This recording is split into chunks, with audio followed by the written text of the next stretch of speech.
Alrighty, so today we're going to be talking about makeup. That is a topic that I chose for my informative speech. So first things first, we're going to talk about the history. It was first used by ancient Egyptians in 3100 BC.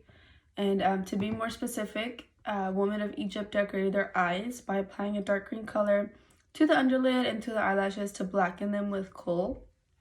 Moving forward, eyebrows and hair were darkened to be enhanced as well. Women would also use belladonna to make their eyes appear more luminous. It had other purposes as well, but even though it was poisonous, they would still use it. In 1910, women would make their own mascara by adding hot beads of wax to the tips of their eyelashes. Even though it was not made professionally by any company, they would do it themselves. Then next is the world's first and oldest makeup company was established in Japan in 1872. The company was called Shiseido. And then next, we're going to be talking about the different methods makeup can be applied. So the first one is a brush. It can be applied by brush. Certain products work best. For example, powder products like bronzer and blush. For that, you would use a brush with blunt bristles and a sharp edge to get the most product evenly distributed. To apply foundation, you would use a dense, compact brush to blend the product into the skin. There's also different types of brushes, like there's a powder brush, eyeshadow brush, concealer brush. An eyeshadow brush would be more precise to blend a color in and be detailed around the eyelid. And then next, the different way to apply makeup is a beauty sponge. What you would do is get it wet, squeeze out the excess water, and air dry it so it can be damp. That will help to grasp the product better and blend it into the skin seamlessly. There are also different sizes for the beauty sponges. There's a little tiny one to use for concealer under the eye. And it's small, so it can really get under the eye and be precise in the creases and blending it into the inner corner of the eye. There's also a bigger one for foundation to pick up the product and evenly distribute it around the face as well. And it doesn't have to be used just for concealer and foundation. It's just used for liquid products. Like there's also liquid products for blush, for highlight, and all that stuff.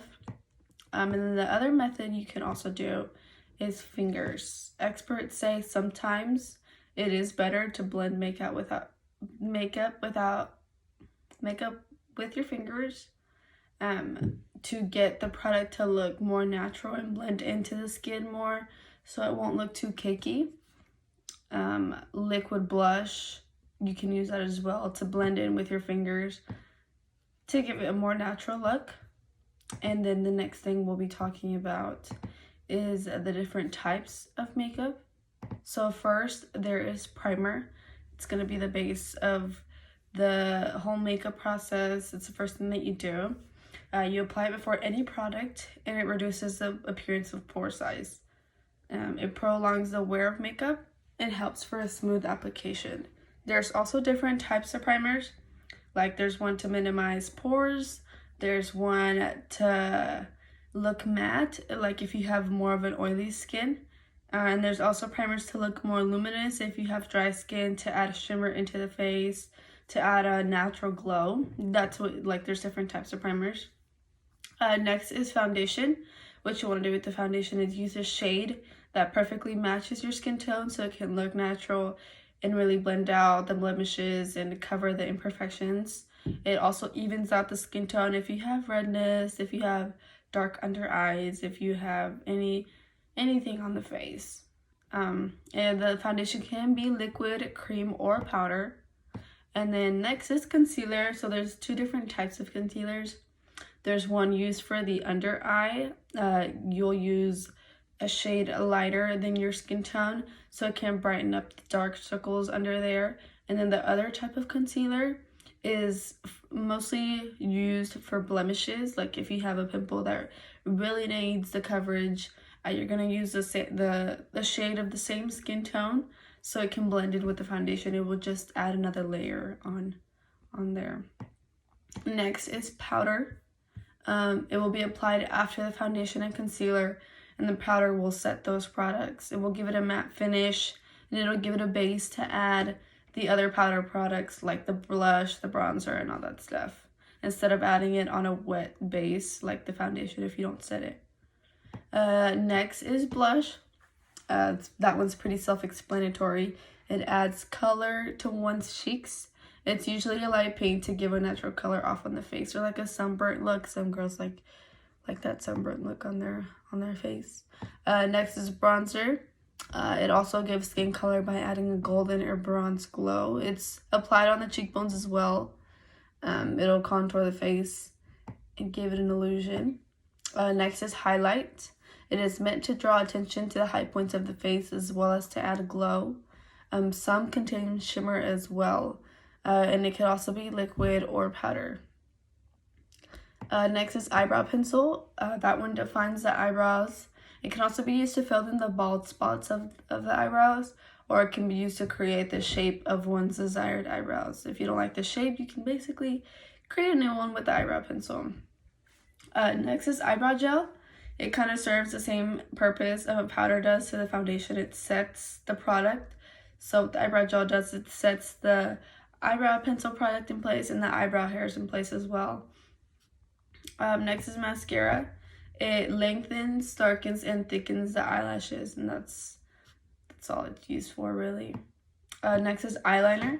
It defines the eyes, and it is applied around the contours of the eyes to create a variety of aesthetic effects. And then next is eyeshadow. It's used on the eyelid and comes in powder form, used to create a form of art on one's eyes with different colors. So that will be applied on the eyelid, and you can do anything you want, really. That's kind of a form of art. And then next is lip liner. It's used to define the outside of one's lips and can be used to overline as well if you're not happy with the shape of your lips. Next is lipstick.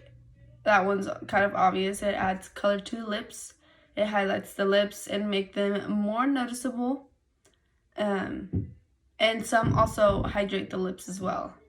And then next is setting spray. It will keep makeup applied for a longer period of time, and it is the last step in the process. And then next is why. Why do women wear makeup?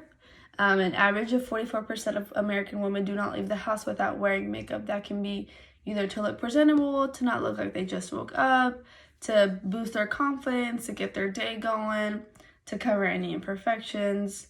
And then another reason is for seduction. Women who want to be more noticed tend to wear makeup to feel more confident. For example, going on a night out, going to the club, going to a special occasion. It's more common to see women dressed up and have some makeup on their face just to look more presentable. They also use it to emphasize and enhance their facial features and color contrast. So that would be like contouring. You contour like dark right here to make the cheekbone and to make it look more defined, or like use concealer color contrast, like it'll be a light under eye to make it appear that you're more awake, to have a lighter, so the dark circles won't be as noticeable. And then they also use it to camouflage, like to hide imperfections if they have any insecurities or anything. And also how it affects relationships. Women with the same interests in makeup tend to bond faster.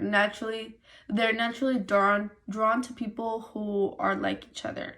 So like if they were at Sephora shopping for makeup, they tend to have an easier conversation just talking about what they love about a product or any sort of that, or like beauty gurus on YouTube. That's an example of, or that just love to create art with makeup as well. And also it can affect the relationship because women can either be jealous of a woman or they can use them as a strive for confidence if they see a woman with a bold lipstick color like a black. That's not very common, but if they see a woman out there, they're like, wow, she's so confident, like I want to be like her, or they're just jealous. I mean, there's just different studies shown on here how it can affect relationships. But yeah, so that was my topic for makeup, and I hope y'all enjoyed.